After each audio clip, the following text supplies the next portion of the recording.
Joining me right now, Florida Congressman and House Judiciary Committee member, Republican Matt Gaetz. Congressman, welcome back. Let me get to Biden in just a second. Let me start, first of all, with what the heck is going on with Nancy Pelosi, because she was going to have this big press conference at 6:30, and it got delayed, and then she came out and said, I just want everyone to know, we're not going to take an impeachment vote, which, you know, I guess we kind of knew already. What was going on there?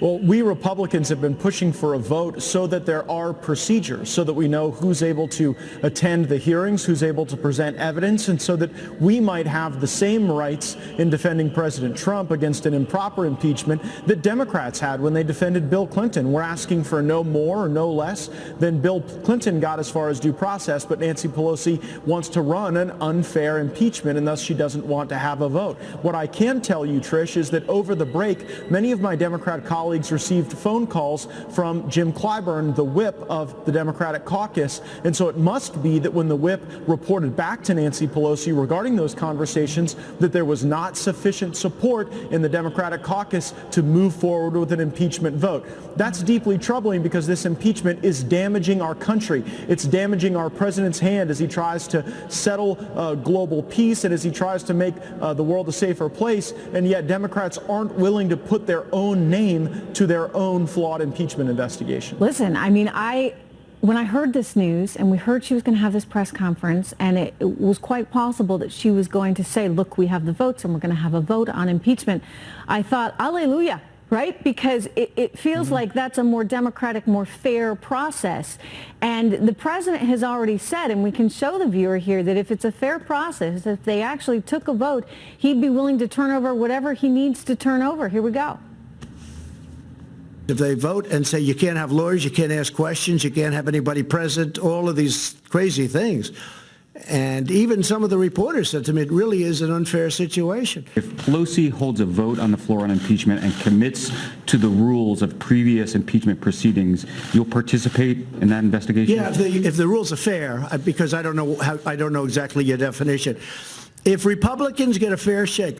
Okay, but we've just learned from Nancy Pelosi that's actually not going to happen. So let me switch gears here with you, sir. And, you know, I understand you were kicked out of an impeachment hearing just yesterday, the Fiona Hill deposition, which is the member of the Judiciary Committee. They said that, you know, you would have, according to precedent, had the right to attend, but you got kicked out, and you're calling out Democrat Adam Schiff for this. Here we go. This was you just in the moments after. Forgive me. Why is Adam Schiff trying to run a kangaroo court? Why is he continuing to limit access to evidence, limit access even from members of Congress? So I'm deeply disappointed that as a member of the House Judiciary Committee, on behalf of my constituents, I'm unable to participate and listen to the questions and answers. So that was you just right after. Are you still as mad?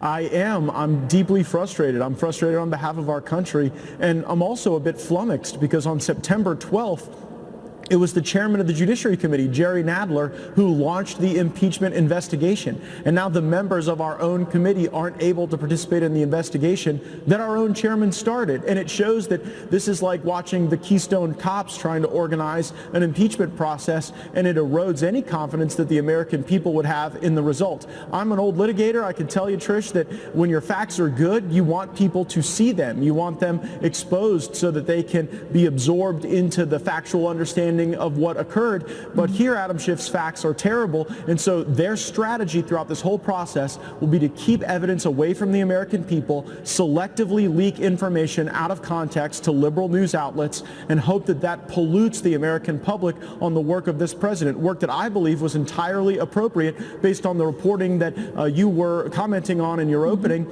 Hunter Biden is a person who should be investigated. Either he was conning the Americans or he was conning the Ukrainians, because he admitted that he only had the job because of his last name. So if he was leveraging that last name to give access that otherwise wouldn't have been granted, that's a betrayal of America. And if he was just taking 50 grand a month and doing nothing for the Ukrainians, well, it still makes America look bad that you've got the son of the vice president of the United States out shaking people down for money, apparently for access that may or may not have been delivered. In either case, it's bad for our country, and Hunter Biden shows that Donald Trump's got a lot of work to do still to drain the swamp in this town. All right. Well, thank you. Congressman Gaetz, and you're not old, not an old litigator.